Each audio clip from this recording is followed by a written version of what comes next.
अस्सलामुअलैकुम, मैं हूँ वैस रज़ा और आप देख रहे हैं मनु सलवा फूड। आज हम बना रहे हैं मटन प्रेजी। बहुत ही मज़ेदार बन के तैयार होगा और बहुत ही जल्दी तैयार हो जाने वाली रेसिपी आपसे शेयर कर रहा हूँ। बीमार भी खाएंगे और सेहतमंद भी इसको बड़े शौक़ से खाएंगे। चलें रेसिपी शुरू करते हैं। रेसिपी शुरू करने से पहले अगर आप मेरे चैनल पर नए हैं तो लाइक कर दें, सब्सक्राइब कर दें, बेल आइकन के बटन को भी दबा दें ताकि मेरी हर नई आने वाली वीडियो की नोटिफिकेशन आपको बआसानी मिल सके।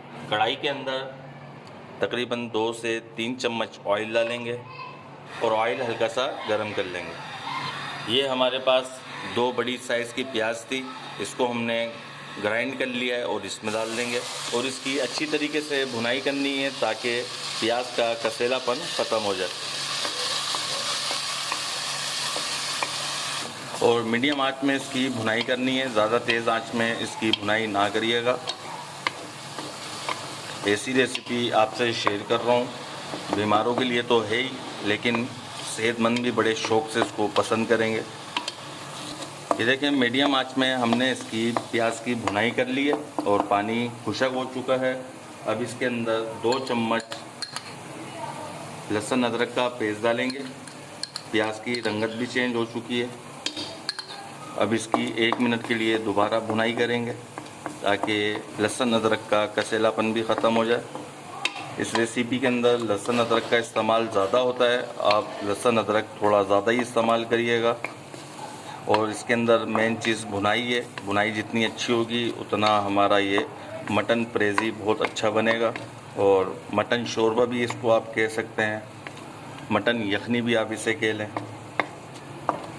अब इसकी हम मीडियम आंच में भुनाई कर लेंगे 1 मिनट के लिए।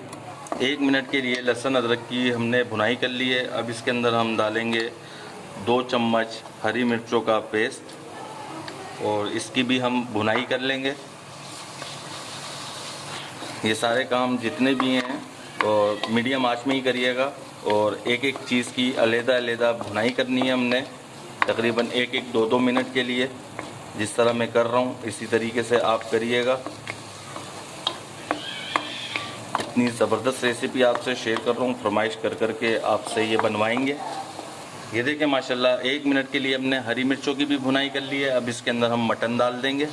आधा किलो मटन है हमारे पास और इसकी भुनाई करनी है तकरीबन 2 मिनट के लिए। और भुनाई से पहले हम इसके अंदर डालेंगे आधी चम्मच हल्दी डालेंगे। अब इसकी भुनाई करेंगे हम, मीडियम आंच में ही करिएगा। अब मटन भी अपना पानी छोड़ेगा तो इसी के अंदर हमने इसकी भुनाई कर लेनी है तकरीबन 2 से 3 मिनट के लिए। ये देखें माशाल्लाह 3 मिनट के लिए हमने मीडियम आंच में मटन की भुनाई कर ली है। इसके अंदर हम डालेंगे पानी यखनी के लिए ताकि हमारा गोश्त भी गल जाए। अपने हिसाब से आप पानी रख सकते हैं। हमने पानी इसके अंदर तकरीबन 2 से 2.5 गिलास डाला है। आँच इसकी तेज़ कर लेंगे। अब पहले हम मीडियम आंच में इसकी भुनाई कर रहे थे, अब आंच तेज़ करके पानी को जोश दिला देंगे। फिर इसको हल्की आंच पे ढक कर रख देंगे ताकि हमारा जो मटन है वो गल सके। ये देखिए माशाल्लाह यखनी में जोश आ चुका है। अब इसे हम ढक देते हैं 20 से 25 मिनट के लिए ताकि गोश्त हमारा टेंडर हो सके और वो भी मीडियम आंच में। ये देखिए माशाल्लाह इसको पकते हुए तकरीबन 30 मिनट हो चुके हैं मीडियम आंच में। पहले तो बिल्कुल दम वाली आंच में था, फिर उसके बाद हमने इसकी आंच थोड़ी सी तेज़ कर ली थी और हमारे पास ये यखनी बची है। अब इसके अंदर हम डालेंगे, आपको याद होगा कि हमने इसके अंदर नमक नहीं डाला था। अब इसके अंदर हम नमक डालेंगे आधा चम्मच, अपने टेस्ट के मुताबिक डालिएगा। आधे चम्मच से भी थोड़ी सी कम हम इसमें ब्लैक पेपर डालेंगे, काली मिर्चें। अब इसे हम मिक्स कर लेंगे। बिस्मिल्लाहिर्रहमानिर्रहीम। हमारा मटन प्रेजी तैयार हो चुका है और मटन शोरबा कह सकते हैं आप इसे, मटन यखनी कह सकते हैं आप इसे, कुछ भी आप कह लें। इसे बहुत ही मज़ेदार बन के तैयार होता है।